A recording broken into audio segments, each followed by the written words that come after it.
latest displays at the Royal BC Museum are being opened up for the first time in nearly 50 years.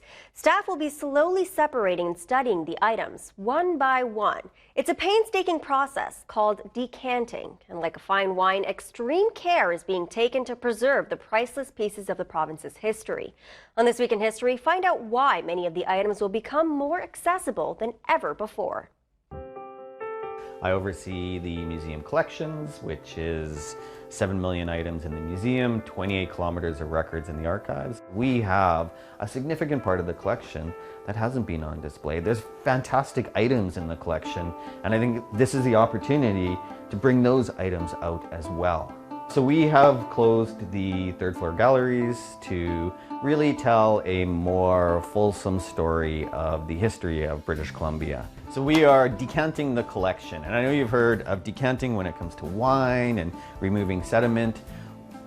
It's something similar to what we're doing with the exhibition. So we are going to, of course, remove the glass, and then we will painstakingly pull each collection item out. We will do a condition report on it, which means we're going to look at it, see what condition it's been in. Things like measurements, we'll do that. We will potentially take photographs.